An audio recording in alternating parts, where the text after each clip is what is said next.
सौभाग्य है कि आप सभी के समक्ष कविता पढ़ने का अवसर मिला है। मैं पंक्तियां निवेदित करती हूँ देश प्रेम के नाम, देश की मोहब्बत के नाम, जिनकी वजह से हम और आप सुरक्षित होकर इस देश में हंसी खुशी रह रहे हैं। एक छोटी सी भूमिका मैं बनाऊंगी। एक सैनिक जो सरहद पर है, वो अपनी पत्नी के पास फोन करता है और पूछता है कि किस तरह मुझे याद करती हो। पंक्तियां आप सभी के हृदय में उतरे तो आशीर्वाद दीजिएगा। पत्नी से पूछता है कि किस तरह याद करती हो और पत्नी क्या जवाब देती है, सुनिएगा।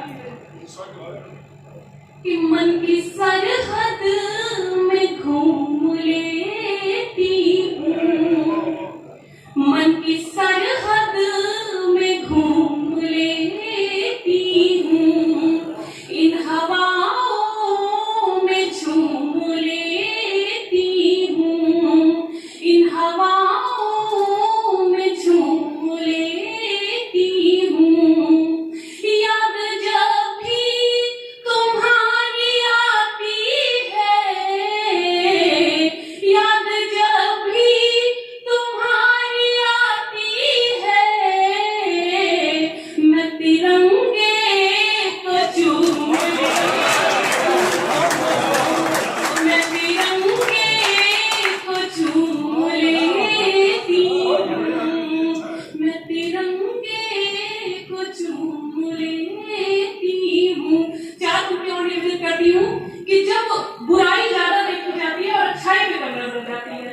कुछ लोग ऐसे होते हैं जो नारी अस्मिता पर प्रश्न उठाते हैं, वो बुराई देखते हैं लेकिन अच्छाई नहीं देख पाते। तो मैं चार पंक्तियां निवेदित करती हूँ कि लेके करवट उतर नहीं सकता, लेके करवट उतर नहीं सकता, खोल कर पट उतर नहीं सकता।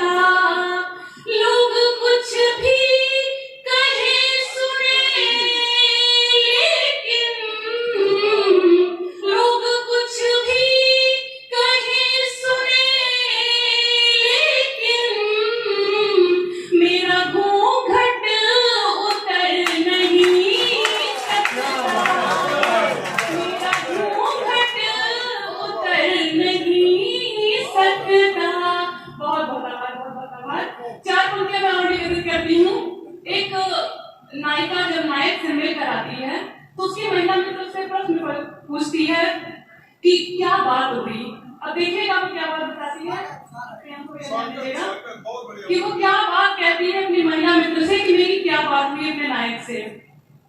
कि घिरते बादल की बात की ही नहीं, आंख काजल की बात की ही नहीं, घिरते बादल की बात की ही नहीं, आंख काजल की बात की ही नहीं। वो अंगूठी की बात करता है, वो अंगूठी की बात करता है, उसने पायल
स्थान लूंगी कि जब मोबाइल नहीं था तब फोन करके दिन भर सूचना नहीं मिलती थी, दिन भर प्यार मोहब्बत की बातें नहीं होती थी, और प्रेम पर जब पहरा होता था तब कि मैं चार पंक्तियां अंतिम पंक्तियां रखकर अपना स्थान लूंगी कि भाव पढ़ लो